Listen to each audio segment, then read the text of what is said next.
Tyrese Haliburton wasn't sprinting. He wasn't even really running. It was more of a limp with rhythm. And yet, even on a bum leg that had clearly robbed him of his usual burst, the Indiana Pacers' all-star guard was still enough of a threat to draw two defenders as he came off a dribble handoff from Tony Bradley. That's the level of respect he commands, even at 75%, maybe less. Haliburton read the collapsing Thunder defense and swung a sharp pass to the corner, where Andrew Nembhard launched a three over a flying Cason Wallace. It missed, but the Pacers weren't done. Pascal Siakam, Indiana's relentless engine all series, soared above 7-footer Isaiah Hartenstein, snatched the rebound like it was his destiny, and seconds later splashed a three over the outstretched arm of Lou Dort. The building went silent. Dead silent. These Pacers, man. Again, they just wouldn't quit. After coughing up 7 first-quarter turnovers and falling behind by as much as 18 late in the first half of Game 5 of the NBA Finals, Indiana came roaring back.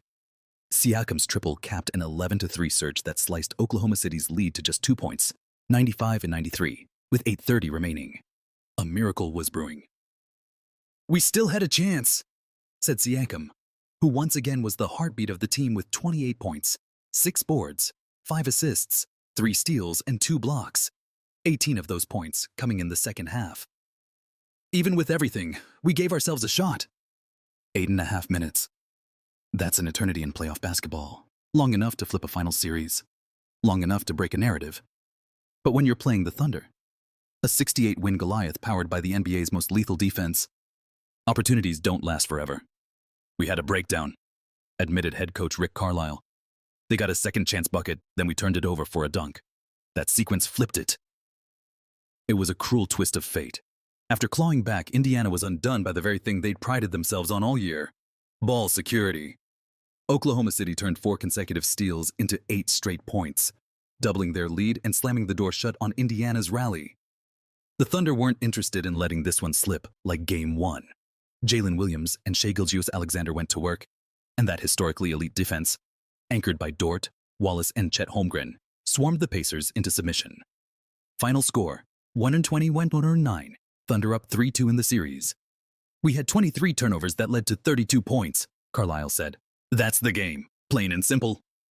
The backcourt, Haliburton and Nembhard, combined for the 4 fatal giveaways in the fourth quarter. It was poetic in a painful way. Indiana's season has revolved around those two. Yet on Monday, it was their miscues that proved costly. Haliburton, nursing that calf injury, looked like a shell of his all-NBA self, finishing with 4 points on 0 of 6 shooting, but chipping in 7 rebounds and 6 assists. Nembhard, equally quiet offensively. And TJ McConnell, the guy who had completely altered the game's energy in the third quarter, was left watching. McConnell, the heartbeat off the bench, exploded for 13 points on 6 of 8 shooting and dished out 5 assists in just 1 quarter of work. He nearly erased a 15-point Thunder lead single-handedly. "He was huge," Carlisle said. "Put him back in earlier than usual to start the fourth, but he was exhausted." That's when Haliburton checked back in, and while he brought order to the offense during that big 11-3 run, it wasn't enough to stave off the inevitable. Carlisle stuck with his hobbled starters, even as McConnell rested, and the turnovers piled up. 4 giveaways later, the lead was 16, and Game 5 was effectively over. Did Carlisle consider putting McConnell back in earlier?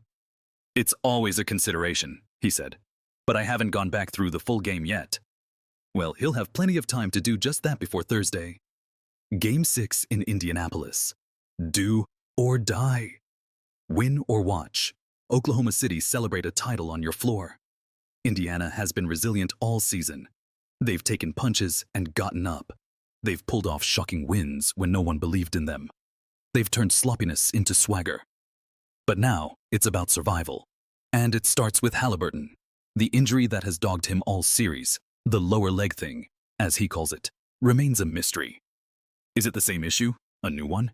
He wasn't limping as badly post-game as he had after Game 2, but he wasn't moving freely either. Still, there was never a doubt in his mind about suiting up. "It's the finals, man," Haliburton said. "You work your whole life for this. If I can walk, I'm going to play. I wasn't good tonight, but I had to be out there." Carlisle knows what he's got in Haliburton, a warrior.